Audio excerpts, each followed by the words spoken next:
the little promises add up to big things. And that's the biggest thing I tell my kids. It's the little things that add up to the big things. Right. And when you can really trust yourself, that's powerful. Thank you for tuning in to the Sally Allen podcast, where we give voice to stories of resilience. Hey, it's your host, Sally Allen, and I have a powerful episode for you today. I have my friend, I can call her my friend now. Yes, Tiffany you can. Smith. And we met at the Metro Women of Leadership Conference. And I heard her story. And I told her when I heard her story, I was sitting at the edge of my chair. And I needed to have her on a podcast here so you can hear her story. It's incredible, it's resilient, it's powerful, and it's going to knock your socks off in a good way. But she is a motivational speaker, health and wellness coach, and the most exciting thing, she is a state police officer. Welcome to the Sally Allen podcast, Tiffany. I am so glad. We've been texting. I'm so excited to have you next week. I'm so excited to have you tomorrow. Be in your energy. I love it. Yeah, we met for coffee, and we found out that we had some things in common, and our thought process, the way we think about things and the way we do things, we had that in common. Which I love when we get to have those connections with people that you don't expect, right? It's like a surprise. It is. Yeah. It is. You know, I posted something on social media this morning that said, are you attracting the right people? Yeah. Because if you're not, you need to check yourself. My gosh, yeah. You attract what you are. Yes. You attract what you are. And I've been thinking about the women, the powerful women I've been attracting this year.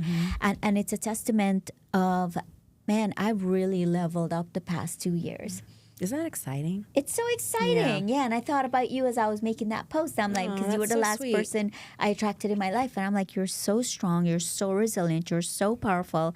And all of that came from a deep, deep place of pain and darkness. Yeah. And one of the things you do today, you harnessed all of that. And you are volunteering with Hope for Prisoners. Yeah. And you've become a wellness coach, and you're helping people with that. I try. You do? Yeah, I try. Oh, you do. You're helping so many people and changing lives, right? Thank you. But it came from a place, I know you had told me this, I won't change it for anything. But I would love if you would share your story with our audience and you know, what led you to do what you're doing today? Well, I come from a household of toxicity and aggression, and hindsight's 20/20, right? Like, they're all just doing the best they can with what they've got, with what they know, and their own conditioning and how they were raised in their own families. And both my parents, God bless them, didn't come from good homes and came from old cultures and old behaviors and what is appropriate, what's not appropriate. And I suffered abuse of all kinds. And at 13, 14, it kind of stopped, but like the damage had been done. You know what I'm saying? I became very shut down. I became aggressive, cold, and like in other terms, my humanity had been shut off. And so I just kind of went through life like that for quite a long time. I was a loner most of the time. Like I'm the oldest of 3 siblings. And so for them not to have the pain and accrue the pain that I did, I'd push them together so much. So I was always alone, taking the brunt of everything. And I ended up resenting that relationship because I pushed them so close that they're, very, very close to this day. And I grew up resenting them for a relationship that I formed. But even as a young age of 8, 9, 10, my instincts were so strong to protect them, right? So we all have that natural instinct of, what's right, what's wrong, who do you want to be harmed? And I knew I didn't want them to hurt like I hurt. So I just kind of kept to myself a lot. And then we moved to Nevada when I was like 14, 15. And Can I moved unpack something before you get there? I want to unpack something. Yeah. And you don't have to talk about it if you don't want to. Yeah. But there was an incident that happened when you shared your story with me, and you've had it, and you did something so drastic that people normally don't think to do. Yeah. But you did it. Are you comfortable sharing that? I can share a little bit. I don't want to go into too many details if that's okay. I just came to a point, I was 13, where the abuse had to stop. Yeah. And so I grabbed a knife from my kitchen and I brought it to my room. And let's just say at the end of that, it did stop. It did stop. So luckily, I didn't have to hurt anyone or myself. Right. Right? Because those consequences could have lasted for the rest of my life. Yeah. But at that point, I was so broken and so wounded that it didn't matter. It didn't matter. I had nothing else to lose at that point, if that makes sense. Yeah. So I want to pause there for a minute and talk to, because we know there are little girls out there and teenage girls who are getting abused. What would you say to them before we move to the next segment? I want you to talk to them directly. And if they're going through something like that, instead of them getting to a point where they're grabbing a knife, what would you say to them to do? I think if I was to talk to my younger self again, I would say speak up. I was so scared of breaking up my family, which, I mean, let's be honest, the family that toxic, that it needs to come to the light, right? Secrets stay in the dark. I think I would speak up. I would tell them to speak up. Tell anyone, a teacher, tell your parent, tell an aunt, tell an uncle, who's ever hurting you, speak up. And I was so scared of the outcome of speaking up. I was more comfortable with the outcome of taking it into my own hands, which is scary. Yeah. Because I was a child, right? So speak up, tell someone. And, years later, I spoke to my mom and told her what had happened. I was 36 when I finally told her. And she was, why didn't you tell me? And I was like, gosh, I didn't think she'd say that. I was surprised by that. And I said I was scared to tell you, to break up our family, to have, my sisters be upset, and to just, for life to change. But life needed to change. But, I'm so young and I didn't have the right leadership and the right support. I didn't know that was an option. Yeah. If that makes sense. Yeah. I didn't feel like I could come to her because she was busy with my sisters and, making a living and, keeping a roof over our head and dealing with an abusive marriage too on top of that. So I don't think she felt strong enough to have done something at the time. But I never had the chance to say, something's going on, I need you to know. Yeah. I wish I would have. So I tell those young girls, speak up. And then there's another stigma around it where they're ashamed and embarrassed because they think it's their fault. Talk about that. I was so much shame for so many years on, again, I was a child, right? It can't possibly be my fault. What could I have done? Where did I put myself in situations? You question it for so many years. And then at the end of the day, I realized, well, he was broken too. And he was hurt too. Yeah. And, that behavior's learned. It's not something you wake up and just do. It's learned. Yeah. So then it started to make sense. Not that it made it okay, because it's never okay. Right. But I started to understand the process of the comprehension of what had happened and how it happened. It was a learned behavior. Yeah. So you broke the cycle. So talk to us about how you get to where you are and how you broke that cycle, because that's cyclical sometimes, and it just goes on in generations. It just goes on. And like I said earlier, I'd found out it happened to both my parents when they were young. So, I always say to I don't like to call them offenders. I call them my people or my clients, because I think when someone calls you something, you start to believe it enough, right? And that mindset we're trying to change. So my people or my clients, if you tell yourself what you are enough, you're going to believe it, positive or negative. So the stigma about that is you have to bring things out to the light. They're not going to, for me, it didn't happen overnight. It was a very long process. I went through, relationships that were unhealthy for me because I needed to get out of that situation I was in, right? So I got engaged at 18, married at 19. I was out the house. It didn't matter who, what color, where you're from. It didn't matter. You love me. You're running away. You love me. Let's go, right? Yeah. Any sense of emotional connection or any sense of love and kindness, I gravitate towards because I wasn't used to it. Yeah. So I just was living in survival mode and going to the next thing to serve me. When it didn't serve me anymore, I was out and I was to the next thing to serve me. In the meantime, raising kids, dealing with family issues, having a job, trying to finish school, all these things, right? And you don't think about it at the time, so there's no healing to be done yet because you're just constantly on the go. Yeah. And then you stop and you realize and you think about what you actually have been through, and then all the floodgates just open. Wow. So what got you to stop? Was there something that happened, or when did you come to the realization, because some people never do? Yeah, which is, gosh, so heartbreaking. Yeah. My husband is an adult living in long-term recovery, and it was when he was coming home with different ideas and concepts about how he was raised and how things weren't the way they should be, and this is how it should be, and learning about the addiction itself and his mindset, I started doing my own kind of homework and started going to my own meetings and doing my own steps, and I realized I'm kind of a mess. Like, and it was harder to push down. It started coming up. And I was crying a lot more and getting more angry. I was in the angry phase and the why did this happen to me phase. And like, I was falling apart as he's rising and doing so well in recovery and being an amazing dad, an amazing husband. We bought a house, all these good things that happen when you do the right thing, right? I was falling apart. And I realized, okay, I can't keep doing this. My children were 2.5, 3, and like 8 at the time. My marriage was still very fresh, 5 to 6 years. I wanted my life, but if I kept going on the path I was going, I was gonna lose it all. Yeah. Did you think? So you got into this marriage, and normally when we get into with an empty cup, it sounds like, right? We're looking for that other person, so empty, the other person to fill your cup. Yeah. What are some of the triggers that made you realize? Because again, we have so many women who are abused, don't deal with it, going into relationships, and then, it's disastrous. So what are some of the triggers they should look for? Some of the things that you start to notice? I mean, when you start changing and growing and cry, you're crying and you're realizing, man, something's got to change.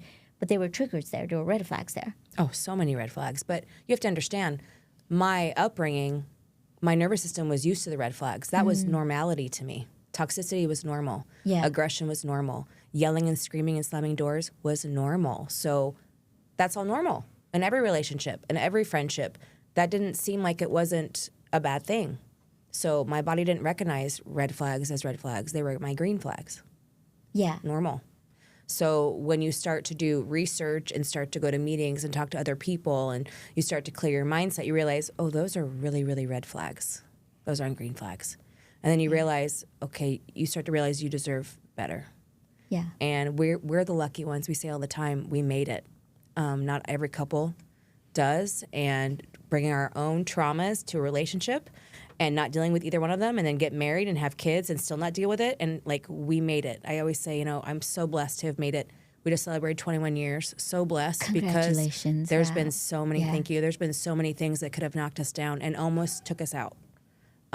But we're both warriors and fighters. So we decided to do better for ourselves. And it's easier said now than done. But there's a great quote out there that says, people love the trophies, but they don't like the training ground. The training ground. Yeah. My 21-year marriage is my trophy, but the training ground, that's the guts. That's what we are so blessed to have, is learning so much about each other and what we've been through and being transparent about it, talking about it to each other, to our friends, to other couples, to, my caseload, to my girlfriends, being honest. And because the thing is, if I know everything that I've done and I know everything about myself, there's not one person out there that can hold anything over me. I know the worst things about myself.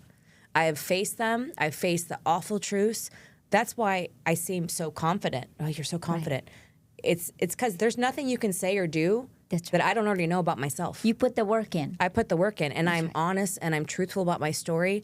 And that's not a capacity everybody has, and I'm well aware of that. But for me, it's what's necessary for growth. Yeah. And for change. And you and I can't stress this enough, that unless you put the work in, you have to. Yeah. There's no detour. There's no easy detour way. or going. You got to go through it, and you got to sit in it, and it's really difficult, and it's ugly, and it's really hard to look at yourself. Yeah. Yeah. And yes, while the choices I've made throughout my life were based on my circumstance and my conditioning, at some point we all know the trauma is not your fault. But at some point, the healing is absolutely your responsibility as an adult. Yes. Especially if you're in charge of little people. Preach and especially it. if you have a job, and especially if you are giving advice, like, you have to heal yourself. And I wasn't ready when I thought I was ready 10 years ago to do the things I wanted to do. And I mean, even the fact that the job that I do is really, I kind of giggle because, my aunt and uncle were in law enforcement, and I always just looked up to them and their sharp uniforms. I'm like, wow, that's such a great job, right? And never in a million years did I think I'd end up there. But, life's funny. It always throws you curves, and you just kind of go with it. But what you did, that's pretty badass, because your training was intense, and it was super incredible, intense. and you had to do it, and you got through it, all the things you've been through. Well, And that's you the pushed evidence, through. right? And that's new. That's That's only 6 years ago. Yeah. I mean, I think I applied in 2018. Yeah. I failed the PPFT 3 times. Took me 3 times to pass. And I kept going. And I remember on my oral board interview, they asked, So good. what's failure to you? And I just lit up because failure to me is okay, so you didn't get it this time. Does that mean you just give up and walk away? Husband goes, you can't walk away because those kids are watching you. And I was like, Powerful. Convicted, right? So I showed them, you don't give up just because you don't make it the first time. You keep going. Yeah. You keep going. And it was really difficult. It was the hardest 7.5 months of my life, but it was also the funnest and the most electrifying. And I learned so much about myself, and I met new connections, and I met new mentors, and it really taught me I can do hard things. I've been doing it all my life, but in that kind of structure, Right. I can do hard things. Yeah. I feel like you were at a place where you could receive who you truly really were, that powerful woman that was coming out during those 7 months. I mean, when I did the application, it's like you can't have any nail color. I had to take my lashes off. I grew my hair out gray because I'm naturally gray under the highlights. I came in, like I say, bare naked. Like the bare naked of my soul you saw during the academy. And there was times where corporal was like, what are you even doing here? Like, you're not going to make this. Like, and I was like, okay. And that just fueled my fire. And it's a role they play, right? They obviously want everyone to make it. It's a role. They got to see if you're tough enough because not everyone can be. And I just pushed and I pushed and I pushed. And on my breaks, I would run and do sit-ups and push-ups, and I pushed because I realized I really did want it. I really wanted to finish. And there's nothing more powerful than keeping a promise to yourself and fulfilling it. There's nothing more powerful than trusting yourself, because that gains more trust and more confidence when you keep promises to yourself. And that was the biggest promise I ever kept myself. Like, I'm going to finish. You wouldn't think that the day I came home on day one, though. My husband goes, I wish I would have taken a picture of you. I was defeated, as someone can be defeated the most. And I went back the next day, and I just kept going back. And you kept going back. I like the contrast to what you just said. There's something so powerful about keeping promises to yourself, but there's something so devastating about breaking promises to yourself. Yeah. And we don't realize that. We don't. And it can be something so little. So little, so simple. It doesn't have to be something as grandiose as a 7.5 month academy. It can be Yeah. walking every day, or reading every day, or, getting in the word every day, or, taking care of yourself, eating healthy. The little promises add up to big things. And that's the biggest thing I tell my kids. It's the little things that add up to the big things. Right. And when you can really trust yourself, that's powerful. It is powerful, because what we don't know is that our subconscious is recording everything that we do, and it compounds in there. Everything. And it compounds in there. And then eventually it tells us, it creates those limiting beliefs. You said you were going to do that, but you didn't do it. So what makes you think you can do this? Yeah. And then you just don't try anymore. And you stop. You just give up. And it becomes, those little things become such a big thing. And eventually you get to that place where you lost your self-confidence. You don't know how you lost it. Because, everything is a slow fade. Yeah, for sure. It's not overnight. It's Not progressive. overnight. It's progressive. It's a slow fade. And before you know it. So what you did was really powerful. Yeah, I feel lucky and very grateful that I had the opportunity to do it. The timing was right. I had a very supportive husband. When I say I couldn't do anything, I couldn't do anything. I couldn't do laundry. I didn't cook dinner. I had nothing in me but 7 months of 100% focus on this. Studying, trying to pass tests, practicing handcuffing, all the things, right? And my kids and my husband they were there for it, and they were there for me. And I lost some friendships because I couldn't maintain them. I mean, I even forgot to call my dad on his birthday, my stepdad, because I was so engrossed in academy life. And, they were understanding because they knew I was trying to achieve a really, really big goal in my life. And I was 44, so I wasn't like young and spry and had all this time and energy. Like, I didn't. Like, I was trying to keep a household, keep my relationship, have time with my kids. Like, it's a lot to balance. Yeah. When you're elevating, the people that loves you and truly care about you understands that. Oh, yeah, for sure. And I found out who that was. Exactly. Yeah. And the people, you will lose people. There is I might have said this on another podcast, but a friend reminded me that there's a saying Michelle Obama said when they were going up to the White House. They said, was it hard? Did you lose people? And she said, there were some people that lost oxygen along the way, and that was okay. They couldn't make it up the hill with us. Yeah. And then there were people that made it up the hill with us, and those are your people. Well, and I think not everyone's always in your life forever. There's seasons. There's seasons and there are reasons, and and then there are people whose going your to be ride your or die dies. hard, and That's they're going to right. be your ride or die, That's and they're right. always going to be there. Yeah. Yeah. And the rest of the people, and that's a small circle. It is a small circle, but honestly, I don't have a time for a big circle. Like, same, who has my the friend and I time? says that all I don't the have time. time. Like, I We want don't to have time for have a big nourishing circle. relationships, and I Yes. want to give 100%, and I want to be able to be there for my friends and my family. And if I have too big of a circle, I limit that time with each dilutes. person, and it dilutes. Yeah. So I want to segue into where you're at today, because I know you've built a really strong mindset, and it takes a lot of work to get there. So tell me, what do you do today? I know you do some wellness coaching, but what does that look like? And you're with Hope for Prisoners. You do some training and coaching there. Talk to me about that. So with the health and wellness coaching, it was something I did back in 2016, and it was more about being curious about why I am the way I am, right? Like, what makes me tick. And so I learned so many great things, and my husband became a coach, and I was like, I want to do that too. He's like, okay. So I did it, and I had a few clients, and then I stopped doing that, and I did this for a living. And I was approached to come to Hope for Prisoners one day with an old officer who's no longer with the agency. She said, hey, come and check this out. I was like, okay. And then I remember, like 9 years ago, John Ponder walked across my stage at church, and I was like, wow. And I think Hope for Prisoners was like a broom closet at the time. It was just getting started. I was like, what he does is so great. And my cousin had done some time inside, so it was really close to my heart and my family to try and give back some way in the capacity I could, which at that time and this time now is law enforcement, right? So they'd never want me to walk in the room if I had, like, that was my walk in the room, was, you know, the badge and the gun. Well, she's an officer, so she must have some validity, right? Yeah.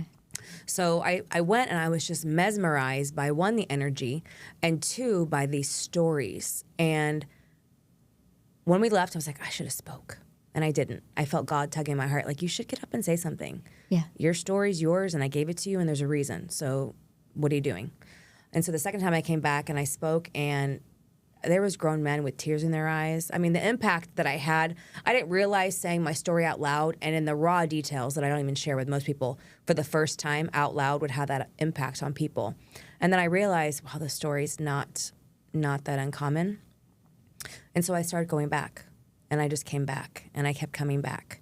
And I got a lot more out of it than I think they did. Like, I really got a lot from hearing their stories and hearing their feedback and seeing the humanness in their eyes when I would share my story, because then they stopped seeing the badge and the gun. Because most of the people don't have good experiences with law enforcement, right? And they have really bad experiences with the justice system and any kind of system they've been through. So I saw that as kind of a challenge to kind of change their mind. And then I was asked to become like a regular speaker every time they do a workshop. And I joined Metro in North Las Vegas and some Henderson, and every other week they have workshops. And I would speak, and then I started being the speaker who was kind of in charge of the speakers that would be there. And me and my partner in crime, Captain Munoz with the state police, who just transferred up to Reno, who I miss dearly doing it with me, is very real. And we have that in common, and we just got each other, and our stories are, no one would ever think that they're what they are until they hear them based on our appearance at the time. And, you know, him in uniform and me just in my tack pants and my polo and gun and badge. And then they hear the story, and I realized this is touching people. Yeah. And I was getting more, it was therapy for me. It was really therapy for me to just repeat the story and say the story and answer the questions, and then look at me like, wow, and now this is what you do. And I was like, well, yeah. And people are my business. Since I was little, every job I've had has either been customer service or guest services at my church. People are my business. So this is no different. Yeah. People are my business. So it changed your mindset. Sharing your story changed your mindset around your story, because we were talking before, you and me, we thought our stories were normal. Mm-hmm. And we thought this is what happens to people. Mm-hmm. And then when we shared it, we realized, wow, people are shocked. It's so shocking when we share our story. Mm-hmm. But we also realize it releases that shame, and it releases that, like, holding on to it, and it gives us some freedom. Talk to us about that. Well, keeping it to yourself and keeping it in the dark is where the shame and the guilt get stronger, right? Yeah. The shame gets stronger, the guilt gets stronger, the negative thoughts get stronger, the non-confidence gets stronger. But when you start talking about it, put it out in the light and speaking your truth in its ultimate, you know, factual way, it loses its grip. The shame kind of withers away. The guilt withers away. The confidence boosts. And, like, there's nothing that someone could say or do or even judge me. I don't even see it as judgment. Like, oh, you went through that, like the pity head nod. Oh, that's really awful. Yes, it is awful, but I'm a proud person to share my story because it's a story about adversity, and it's a story about resilience and grit and grace and tough stuff. And that mindset shift really, really happened when I was in the academy because I was doing so many difficult things. There's a huge study out there that talks about people who've suffered trauma and how they become endurance athletes, or they do a lot of difficult stuff, or they skydive, or all that adrenaline. They do like really crazy stuff, and it's because they're proving to themselves that they once again can get through hard things. And the accomplishments they get and they receive are just proving to themselves that they're not the person that people told them that they were. Yeah. They're not who their mind tells them that they are. Because don't get it twisted. Some of the most successful people that I know, whether it be CEOs or judges or lawyers or the world that I'm in now or friends or family, they are some of the most insecure people because of all the negative thoughts and all the trauma that they don't talk about. Mm-hmm. And like I said, everyone's capacity is different. And I have been graced by God to have the capacity to share it in its fullness. Yeah. That's awesome. I love that releasing part. So for anybody listening to this, and we also talk about share your story when the timing is right. Yes. Right? When you know that you've gone through it, because one of the things you said just now was really key. If you haven't been healed from your story and you share it, when people are coming up with the pity and they're coming up with, because sometimes people don't know how to receive it. They don't. They could really It's very shocking, actually, when you hear it. I mean, maybe not to me or you because we've shared our stories with each other and we have come on the other side. Right. But I can't say that I haven't had negative feedback because I have. Like, well, how can you talk about that? Well, how can you not talk about that? Right.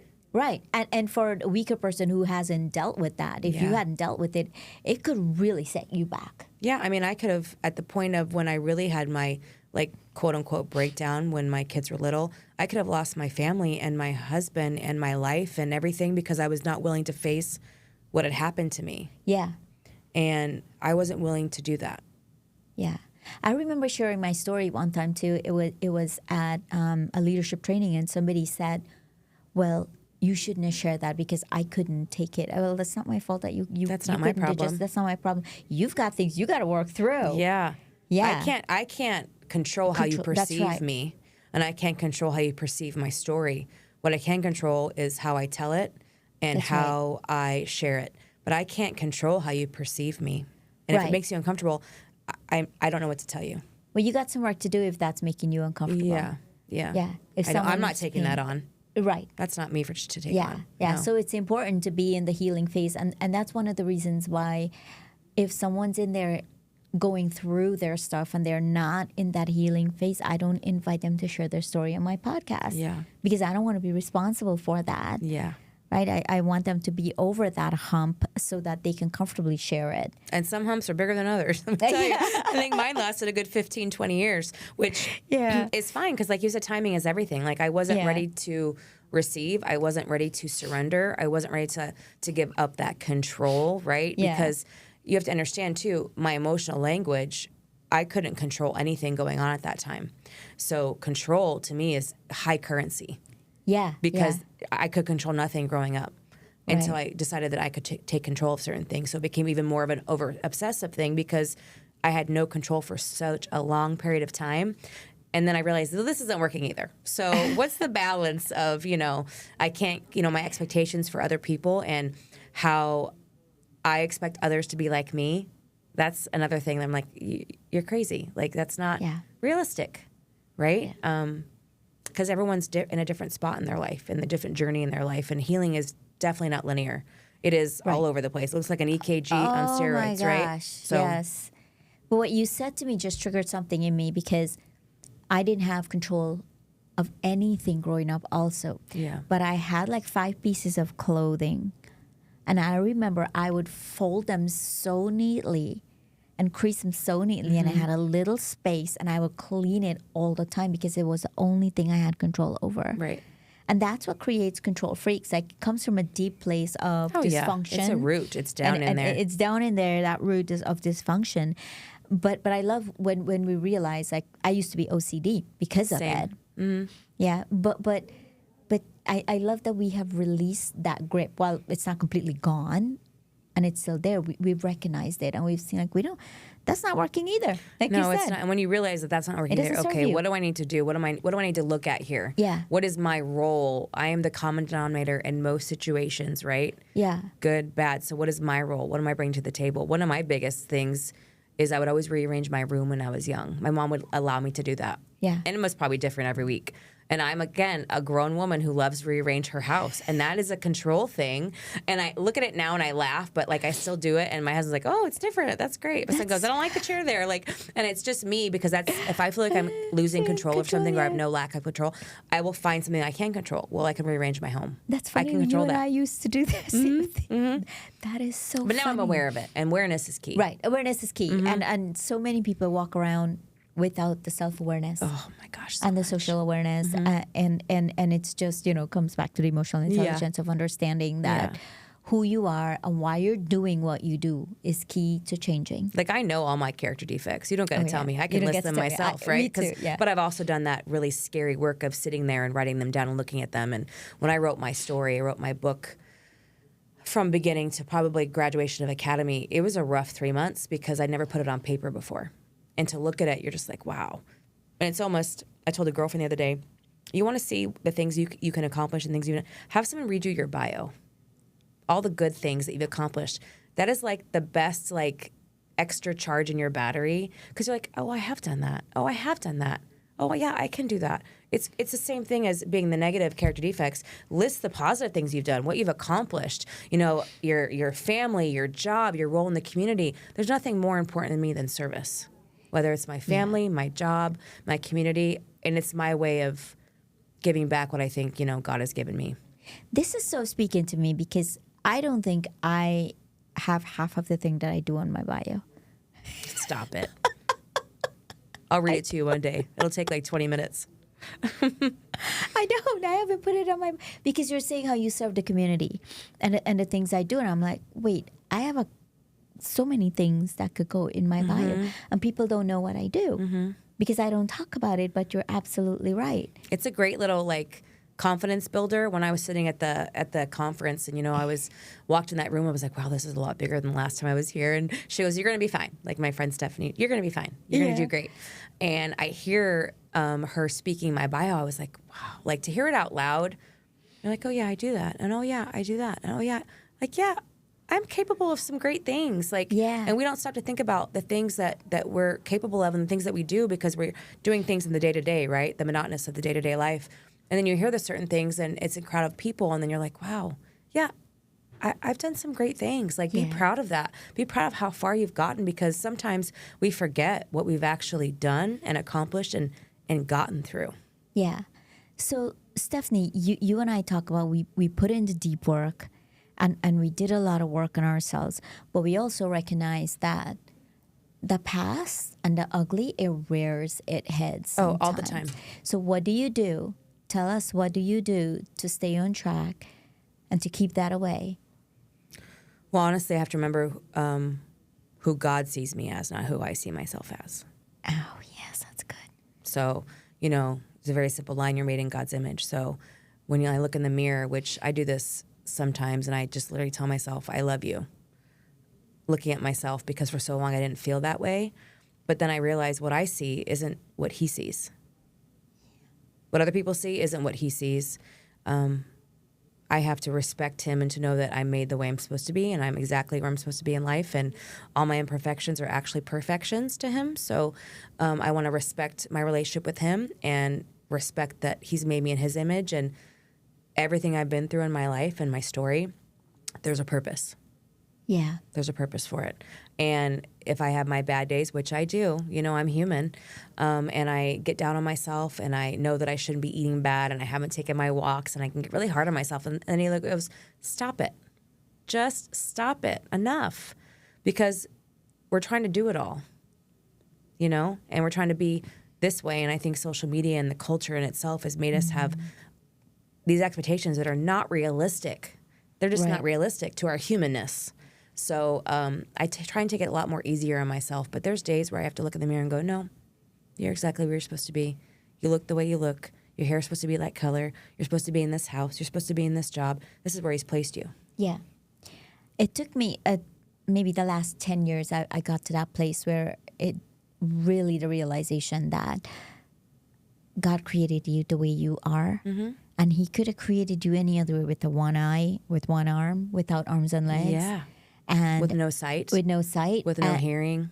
Right? And that has gotten me to really appreciate who I am and to love myself down from my top of my head to my pinky toes. And what are the chances I'm born at the time I was for the generation I am? I'm a proud Gen Xer. So what are the odds? Out of 400 billion people, I was born at that time, at that moment. Yeah. Like, I'm sorry. It's meant to be. That's right. And you're helping so many people because you were born in that era that needs the help. Like, what if right I now. wasn't here working in the unit at my job? I wasn't working, which is not a mistake either, because I work with recovering addicts. What are the odds that would even be a thing after being, in the community with recovering addicts for 20 years? The knowledge I bring to them and the compassion and the grace that's needed to overcome something so terrible and so hard. But then again, it's like, not why the addiction, why the pain. Gabor Mate, who's one of my favorite authors about trauma and addiction, we have to stop asking why the addiction. Yeah. Throw it out. Why the pain? Why the pain? I think people choose to live that life. They might when they get to a point where they don't realize there's a way to come back. But why the pain? I know why my pain. Yeah. Why I choose the choices I've made, the decisions I took, because it was all based on this emotional language that I learned. So when I unlearned that emotional language and I learned the proper emotional language to love myself and love others, because ultimately that's the only thing God's commissioned us to do. Right. Love God, love others. God, That's love it. Others. That's it. It's really That's it. simple. It's not, it's not rocket science. So once I do that, I've simplified. Is that even a word? Simplified. I've made things just simpler. made it work. Yeah, simpler. Simpler to where it's not that difficult. Yeah. Yeah. To do. It's just the little things. And I still get some messages from old people on my caseload that's like, thank you so much. You helped change my life. And I was like, you did all the work. I just was part of your team. Yeah. But you were commissioned to do that part. I was which is commissioned to do that part. To share your story and wherever that goes, and it changed some lives. Yeah, which I love getting those messages and those letters and those emails. And it literally, it puts steam under me to keep going, because there's some really hard days. And you're not going to win them all. You're not going to save them all, right? Because, again, there's that mindset and there's that conditioning of their own experience and their own trauma. And you just try and do the best you can with what you have with the people that God's put in front of you. And that's what I try to do every day. I love that. You and I were talking before about this. I feel like you're living such a purpose-driven life. And I love surrounding myself with people like that. But even if you're living a purpose-driven life and you're serving God and you're doing the things that you should do, just know that you're called to play just a small part. Oh, yeah. And you can't get discouraged by the part that you play when it doesn't go to the next level, because that's not the part you're called to play. You were planting a seed. We said we're seed planters. I love planting seeds. Yeah, that's what we do. We plant seeds, and somebody will come in and water that seed. Somebody will help that plant grow, and then somebody else will prune it and take it to the next level. But living a purpose-driven life means that we have to understand what our part is. And it's so great that you're at that place where I know what my part is. I know what my part is. I know my purpose in my life at 48. Yeah. I know what I'm supposed to be doing. I know that it's not my timing, it's his. If I want something, I can't rush it, because if it was supposed to be mine, I'd have it already. That's right. Same, I love it. If it was ours, we'll have it. We'd already have it already. So That's right. when I'm coaching clients or when I'm speaking at different conferences, I really try to just share what got me through. And like I talk about all the time, like, girl, get up. Like, what are you doing? Yeah. You are not just here to, exist. You're here to live and to thrive and to love and to share and to connect. So when I have those bad days and I've had those bad years, I say, girl, get up. Yeah. And I can only attest to it being the Spirit, because I didn't really have a lot of female role models in my life growing up. And so I had to become what I didn't have. Yeah. Ultimately, I didn't find God in a church. I found him in the trenches, begging to just change what was going on in my life. And I didn't get light from the darkness. I had to become the light in the darkness. Like, it's very not the typical way you hear someone's story of like, well, who did it? What did someone say to you? Same. It wasn't someone saying to me. It was the Spirit saying to me, like, girl, get up. Yeah. Like, no, this is not it. Yeah, I've had You're a made lot of for people more. ask me, who's your role model? Who motivated you? Who got that? And I keep thinking, I'm like, Me. me. And it was, in my And that's okay. in my story, and that's okay We too. can say that. We can say that. Not arrogant or me. I got myself up, and with the help of some friends and some family, I'm continuing to get myself up, right? Because I'm continuing to ask for things. I would never ask for help. I would never ask for advice. One woman said to me, she's not just a woman, she's a friend I've known for over 20 years. And she says, stop saying I know, because you don't know. Start saying to me, you're right. Because I'm right, what I'm telling you right now. And that never left my mind. So even to this day, I'm just like, I don't go, I know. No, you don't know. Because if you knew, we wouldn't be having this problem in the first place. Yeah. Just say, you're right. And now I say, you're right. And it takes and a there's minute power in that. And it takes a minute to get there, since you have been working through all this stuff with God. You and God been working through all this stuff. And then it's hard to go ask people for help. And it takes a minute to get there. It is. Because once again, you think you're gonna be let down by that person. Yeah. And because sometimes you have been you let are down. right, Yeah. and your expectations just get, a pin goes in that balloon and it just kind of fades every time, and you're like, okay, you know what? I need to start counting on myself and worrying about myself and my side of the street and my lane. Stay in my own lane, work on myself, and then everything kind of falls into place because I am again the common denominator. Right. I got it. Well, this was really good, Stephanie. And I feel you and I can go on forever. Yeah. You know we that, totally right? could. We totally could geek out forever on this mindset stuff. But is there anything that you wanted to talk about that I didn't ask you? No, I don't think so. I can't. I mean, we could probably talk for hours. But, yeah. I mean, I think I hit everything. I love what I do. I love how I do it. Yeah. It's not for everybody, and that's okay. But I think I'm doing what I'm meant to do. I think my purpose is being fulfilled. And every day I wake up and think, gosh, my feet just hit the ground. Here we go. Like, not that I'm praying that it's not, but like, okay, well, if you wake up the next day, then you have a purpose, whatever it is for you. We don't know how much time we have. It's one thing that we can't control. We can't get it back, so we have to use it wisely. So I try to use it wisely. Yeah, that's really good. I love that. You don't know how much time you have. You don't. So use it wisely. Use it wisely.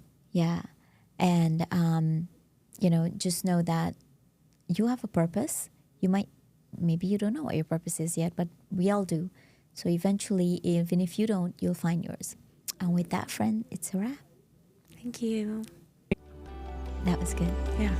Thank you for tuning in to the Sally Allen podcast, where we give voice to stories of resilience. Until next time, this is Sally Allen. Remember that every setback is a setup for a comeback.